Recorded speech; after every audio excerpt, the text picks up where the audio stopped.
Never take life for granted, because sometimes life doesn't send a warning shot. And if you're not who you're supposed to be, adversity is not going to say, man, I'm going to let you gather yourself and I'm going to come back. The attitude is it can't be done because they haven't seen it. They're judging according to appearances. The people that are going to make it in the future, the people that are making it today, let me share something with you. History is being read, but it's also being written by people with imagination. You will come to a point that you may feel that you are in a hopeless situation.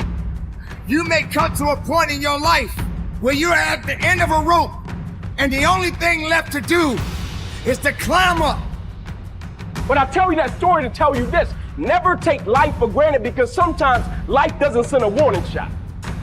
And if you're not who you're supposed to be, adversity is not going to say, man, I'm going to let you gather yourself and I'm going to come back.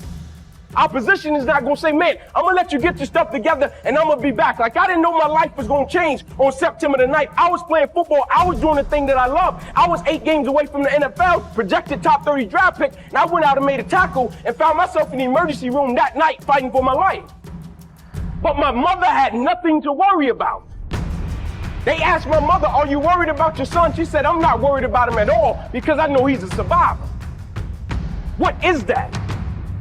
And that leads me into why I keep this bucket with me. You know, a lot of people know I live by this thing called empty the bucket, right? And people like empty the bucket ain't got this cute slogan, empty the bucket, but they don't know at the foundation or what it really is. They don't know the accountability behind it. They don't know the responsibility behind it.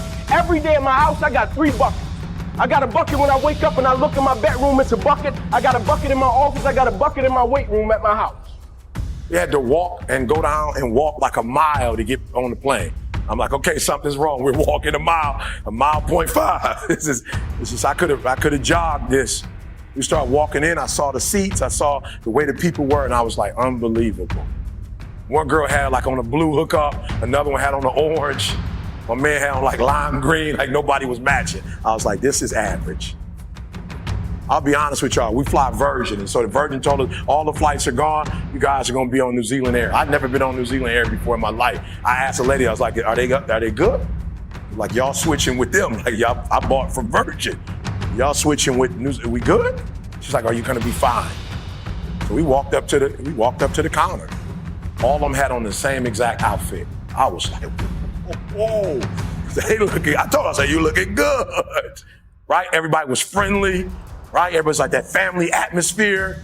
Matter of fact, we had a little challenge and we didn't know what our flight was. She's like, don't worry about it, I'll take care of it. I'll call Virgin for you.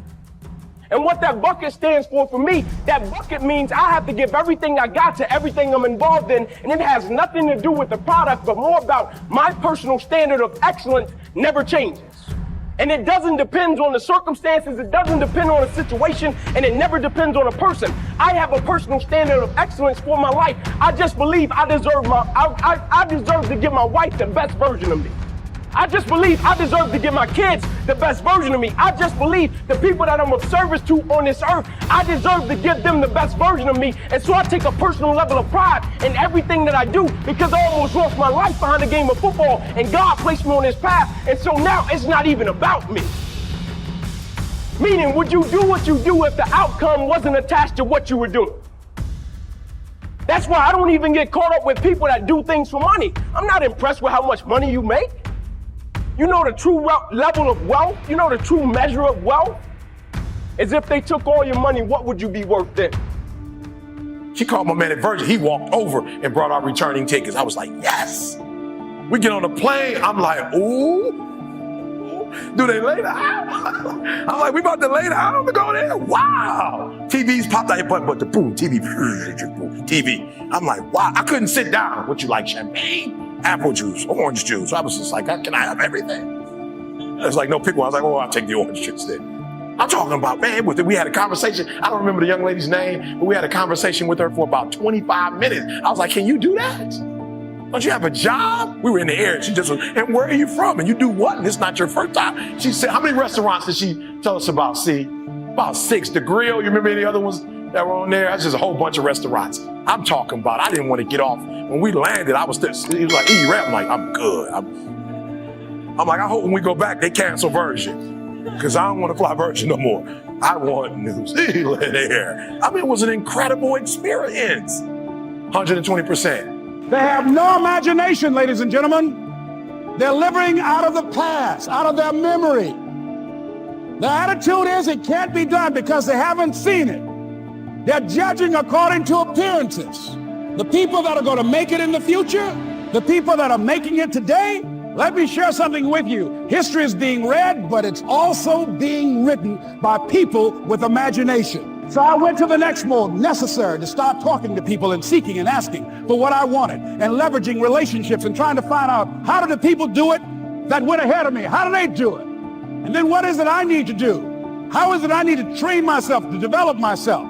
What's the resources that will be required in order to make it happen? And as I start seeking out and asking questions, I started running into people that I know someone who can help you do that. And they helped me get connected with those people. You will come to a point that you may feel that you are in a hopeless situation. You may come to a point in your life where you're at the end of a rope and the only thing left to do is to climb up because you only can do so much for so long. But make sure you're doing much more instead of doing less. Stop stressing about the things that you cannot control and start focusing on the things that you have control of. Take control of your life. Take control of the opportunities. Believe in yourself and know that it is not over for you. So many people out there in this world right now will try to tell you not to be something that you feel in your heart that you want to be. Remember, we have so much energy that can take us so far. It's necessary that you hook up with some other energy that can take you to the next level. I hooked up with them. They said, let's go. I said, away we go. And guess what? Here we are. I love it. You want your stuff? It's necessary you take responsibility for it. That you make it happen, that you don't give up, that you don't take any objection or disappointment or defeats personally, that you keep on keeping on, that you don't decide that I can't make it because you can't see the light at the end of the tunnel, that you realize that's a part of the program. And here's something you've got to resolve. Say this to yourself every day. See, as long as you're breathing, you got a shot at your dream. That's the way I resolve. Say this, please. It's not over until I win. You got that right. So many people out there right now are miserable, and they'll try their best to take you with them. Do not let misery control the life that you have. Do not let anyone tell you how to live it. Do not let anyone validate your purpose. Do not let anyone validate your destiny. Someone told you a long time ago that you wasn't worthy. Someone looked you in the eye and said you wasn't gonna make it. I say to you right now that you will make it. I say to you right now that you must make it. I say to you right now that you must tell excuses, fear, and doubt that it has no place in your place of business. For this is your life that you are fighting for. This is your life that you are living for. And make no mistake. Not over till I win. Not over till I get through. Not over till I get over. Not over till I get what I want. Door can't open today, look out. I'm gonna come back and take the hinges off. That's how you gotta do that. You've got to have that kind of courage, that type of determination. If you wanna make it happen, it's you. But you've got to take personal responsibility to make it happen. But you have got to own what it is that you want to do. If it's taking care of your well-being, if it's making a difference in our school system, if it's working with senior citizens, if it's to protect our ecology, if it's to create an economic renaissance, if it's just to take yourself to another level, it's you. You got to make that happen. We can point out many things that can make it inconvenient or can slow us down, but ultimately, it's on us.